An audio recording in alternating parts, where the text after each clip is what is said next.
to take it around the league with Hollywood Hearn. I'm still calling Evan Bubblegum here, but it's Hollywood Hearn now, who, by the way, own t-shirt up at the 4th and JAWN shop. Yes, check it out, check it out. Maybe the best Twitter question can get themselves a Hollywood Hearn shirt. So, it was a sight for sore eyes this past weekend during the Pittsburgh-Cincinnati game. Ryan Shazier was able to walk across the field that he suffered a near paralyzing injury last season. Tell me what you guys thought about that. About him. Obviously, I think it's pretty safe to say at this point that he's not going to make it back in the NFL. But yeah, in what capacity do you see him sticking with this Steelers organization? Like a front office guy, or?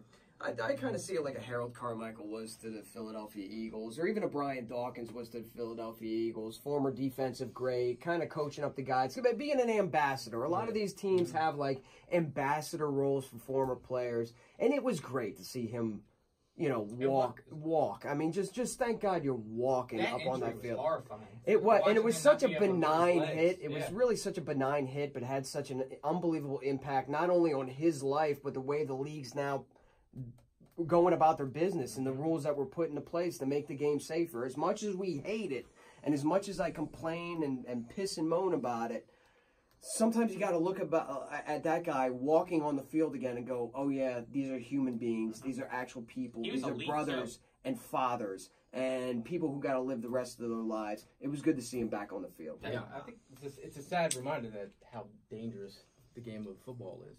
And to see a leader like him of his defensive squad, to see the way he went out, I think it's super tough, especially as a competitor as tough as he is. You know, I'm just happy to see him walk at the end of the day. Yeah, and I can't tell you whether the guy's going to play football again or not. My eyes tell me he's not, but my eyes also told me he was never going to walk again, and I think he proved us all wrong. So for me, if nothing more, and I get it, but I mean, for me, if nothing more, it was just uplifting.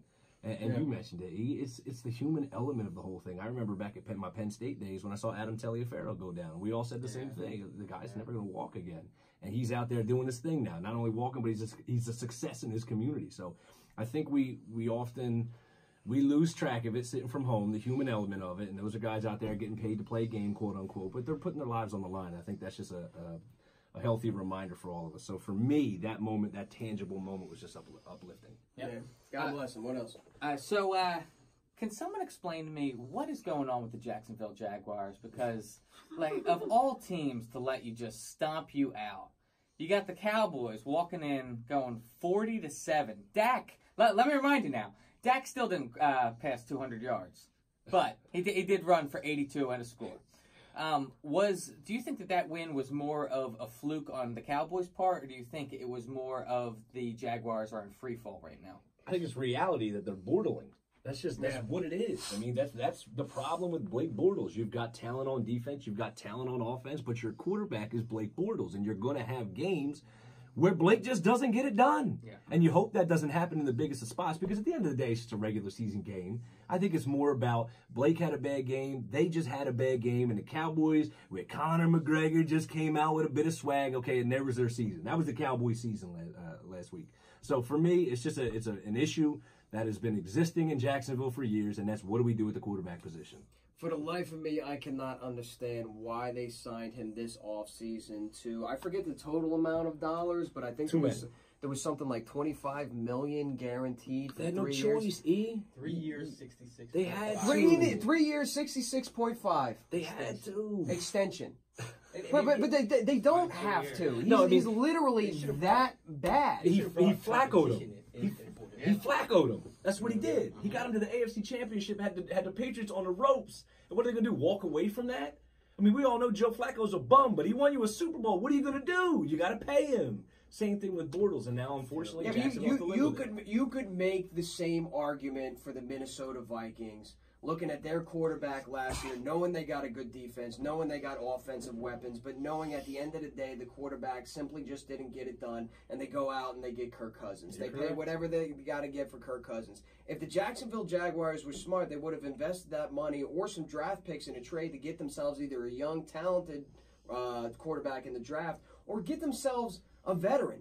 You know what I mean? Be a player in that quarterback market, because at the end of the day, Either you have a quarterback or you don't. Either you're a contender or you're not. I think the trick is he played well last year, and he was the 3rd overall pick. That they invested in him, and teams when they invest a high pick, they don't want to give up on. They don't want to be. They wrong. don't want to watch it. Somebody else. It's not that they don't want to give up. They just don't want to be wrong. Correct, and especially if you let him go and then he winds up blossoming the way he was under your own roof with some other team. Yeah, do me a favor. Go back and watch his highlight reel, or we'll say blooper reel, of his performance against the Chiefs. You'll be astounded about how bad he is. No, we won't. I mean, that's Blake. You could put music to that, and then it would be hilarious, even more hilarious. But I mean, Blake Bortles, it's terrible. It's terrible. That's what you're seeing, Blake Bortles. That's why they're losing. That's why when people are saying, "Are you worried about the Jaguars?" You know, like, yeah, I respect every football team, yeah, but Blake Bortles. They have one of the most talented rosters in football, and then you get to the quarterback position, which is just all that does is reinforce this notion of the most important position in all the sports is quarterback. So I don't care how talented your roster is, if you don't have the quarterback position right, which Jacksonville doesn't, we're going to be having these conversations. We're great against the run, so we shut down the run, and guess what else you got? Nothing. Blake Bortles. Man, Blake Bortles.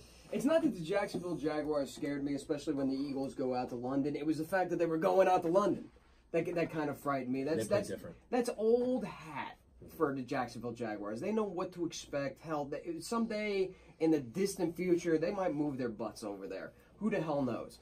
But the Eagles going over there for the first time, any team that goes over there for the first time, there's an adjustment period that goes on. This thought just popped into my mind as you guys were talking about being scared of Jacksonville Jaguars, Blake Bortles and everything. We've seen time and time again the Eagles fans absolutely take over stadiums. We've also seen during all of these England games a good diversity of jerseys. Like, it's almost like every NFL fan goes to Wembley, goes to see just American football in London. I am anxious, excited, and very curious to see how much of that crowd is going to be Eagles green out there. And UK guy, I know you're listening to this overseas. I know there's England people. It travels over the water, you know. It travels over the what? The water. It travels over there. I know you guys are going to be representing well. I'm excited to see all those UK fans out there rocking Eagles green. I guarantee it's going to look like the Eagles are going to walk out of there in London and just be shocked at the amount of Eagles green in there. Go ahead. All right, so in the Miami game, there was potential for tragedy. Kenyon Drake had the opportunity to be a hero in the game. It was overtime, and Kenyon Drake was given the ball on the 1-yard line to rush it in to win the game. Ends up fumbling the handoff, and the Bears end up falling on top of it. Dolphins ultimately ended up winning the game, but Kenyon Drake was very emotional following putting the ball on the ground, and after them winning, and they covered his butt and everything.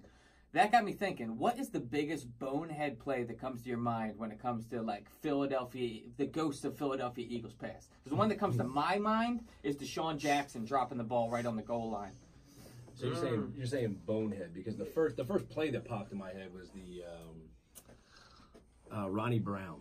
That's the first one that popped into my head. That just popped into my, and I don't know if it's the most boneheaded, but that for whatever reason just popped into my head. Like, I remember just think, what the hell is this dude? What are you doing? Yeah. That was the first. So that for me, but the Deshaun Jackson one was boneheaded as well. Mm-hmm. Yeah, since it's fresh, this is something new. The 4th and 15 with Corey Graham. Oh, that one hurt. Yeah, just standing there. Just fell asleep, standing up. 3 receivers. There's 6 defensive backs. Hey, where are you going? One of them runs by you. Whatever. No, the Ronnie Brown was the first one that popped in. Ronnie Brown? I'm like rewinding, trying to go back to like the mid-90s because I know there were tons of them. On the drive home, I guarantee I'm going to be like, and then there was it. I'm sure people will check in on Twitter as well. You know, one of the weirdest things that I've ever seen, and I'm actually friendly with the guy. We follow each other on Instagram, and I've never had the courage to kind of ask him. But remember that Colt Anderson play on special teams where he was snapping the ball and there was like 3 defenders in front of it, and he just took the snap on like it was a punt formation? The Colts game. That was only a couple years ago. Yeah, my man Colt Anderson, who I love, who's an incredibly nice guy. We still follow each other. We still keep in contact to this day. But I've never had the couillons to ask him, like, bro, what was that all about?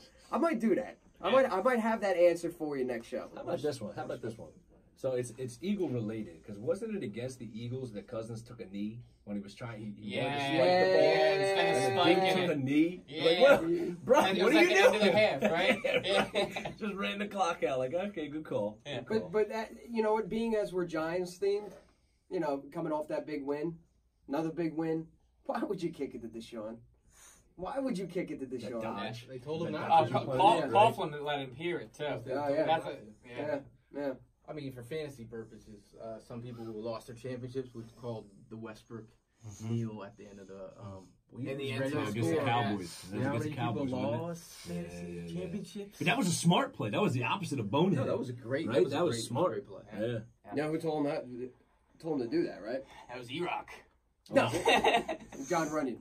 Really? John Runyon was screaming at him. Congressman Get down. Runyon? Get that. Yeah.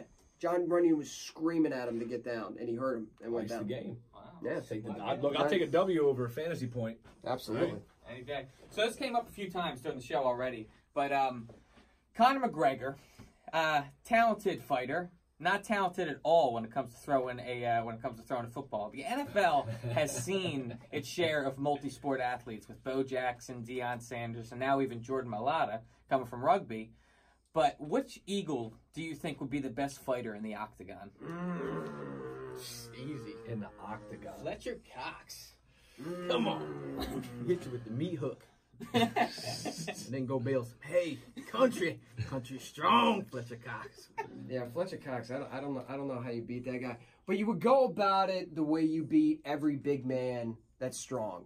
I'll tell you, Brock Lesnar's one of his first fights. I think against Frank Mir. What do? You go for the legs and you go for the ankle lock. Is he going to get on top of you? Is he going to ground and pound you? Absolutely. You got to survive that enough to get him into a hold that he doesn't see coming. Because a big bear ain't a big bear on one leg after you snap that ankle or snap that leg. I don't know who would beat Fletcher Cox. It's because he is country strong. You're right. Fast too. He's fast. I get it. Jake Elliott probably has a mean roundhouse. I'm thinking a guy like Jason Kelsey for whatever reason, because he's a guy that just you're gonna get bludgeoned over and over and over and over It's and like over Tank and over. Abbott. You know what I mean? Tank Abbott, right? Yeah, he I'm- might bite you. He So might who's bite the you. Don Fry? If we know who Tank Abbott is, who's Don Fry? If the other fighter is a Cabana boy, I mean. You got one, Justin? That's another country strong guy. That's another country strong guy. Lane Johnson on the juice or Lane Johnson? Okay. Timmy Yeah, Jernigan's probably a Timmy guy I Jer- don't want to fight. I don't want to fight. Timmy Jernigan would be like a Kimbo Slice. Yeah. I think he just come out swing. I'd love to see a hell in the cell between all of the defensive torn linemen. tricep That would right just be a mess. Actually, Jason Peters is probably a good one if healthy. Yeah. If healthy. Maybe not now, but Jason Peters, circa 3 years ago, Yeah, yeah. probably would be a The good bodyguard. one, right? See, you guys are all picking like big guys. Me being of Well, little who's stature Jay Hill? myself. You want to give you him? Who do you Well, want? I'm trying to think of along the lines of like a BJ Penn, A big guy can get gassed quick. or a George St. Pierre, right? A guy who's good at everything. Not the biggest guy, but muscly, like, you know what I mean? Just takes real good care of his body. Maybe like a Malcolm Jenkins. That was the first thought that I had. Maybe was like a Malcolm Jenkins. Savvy, understands his role, can do multiple positions, can play linebacker, can play corner, can play safeties. Tactical, you know what I mean? Uses his mind, uses his body. I don't know. You give me Malcolm Jenkins in the octagon, I think he can do some damage. Good. You take Malcolm, I'll take Fletcher. I'm going for the legs, baby. Give me that ankle lock. All right. So finally, Troy Vincent spoke on behalf of the NFL today, and they were talking. They're talking about implementing similar hitting and safety rules with the NCAA. So the NFL and the NCAA, and going forward in coming months and coming years, they're going to be working together in order to make the transition for college players easier for the NFL. Just as far as all these new rules that we love so much, all the body weight rule and whatnot. So the effort is going to be so that these rules aren't broken anymore and players know how to play coming out of college. What's your guys' thoughts on that? I couldn't care less. It's a farce. The whole thing is just a money grab to me. Honestly, it really is. The whole thing is just, we understand we want player safety. And I'm not trying to say that the NFL does not want player safety. I think that they do. I really do. But I think the driving factor of wanting player safety is because so they don't have to pay those checks when they get these lawsuits down the line. Yeah. I get it. I know we all want player safety, and to a man, they do care about it. And they are trying certain things, but to me, I don't buy into the authenticity of it. I really don't. I'm gonna go right with you. I mean, I don't buy it either. I mean, as long as you keep seeing Thursday night football when players are not healthy, midweek they're not healthy. 5 days, 4 days. They really don't care. If you cared about player safety, why are you talking about 18-game seasons? Thursday night football, 18-game seasons. You don't care about player health. You care about that dollar bill. So for me, it's too transparent for me to sit here and tell you I care about it. And that's unfortunate because I care about the players. Yeah. I just don't care about the overarching blanket you're trying to put over this whole thing. I see where they're coming from. Because really, if the NFL wants this style of play at the pro level, they've got to go down to college football. The farm system. You know what I mean? And teach these kids a little bit younger that these are the rules that are going to be in professional football. Take it a step further. They need to start talking to high school ball and high school coaches so they start coaching them up on these style of things because it's going to help their student athletes not get injured and sustain long-term injuries. With that being said, the NCAA is one of the most corrupt organizations, second only to soccer, or maybe third to the Olympics, second to soccer and the World Cup and all that. I don't want the NCAA anywhere near the NFL because I think eventually it does get to that shady point where it's not truly about player safety. It's about the almighty dollar bill. And then you got Bosa.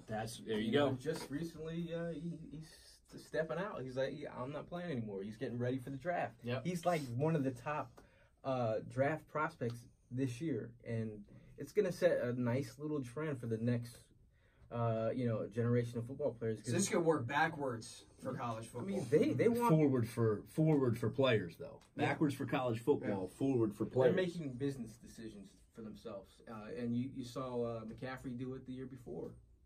And why wouldn't he? 2 years before, you know? If you're telling me that I'm one of the top draft prospects, and he's already locked in theoretically, he's the best edge rusher, we know that, and he's a top 3, top 5 prospect, potentially could be the top overall, depending on how the cards fall. Right. And you're telling me that my talent now equals dollars. Well, guess what? The NCAA has been profiting off of my talent for dollars for years. Mm-hmm. Why am I going to risk my dollars for you to profit and get the dollars wrong? And I'm locked in. I'm out. I'm getting ready for the NFL. This is coming off the heels of Earl Thomas getting injured after complaining about the exact same thing. And throwing a well-timed and well-deserved bird. Yeah.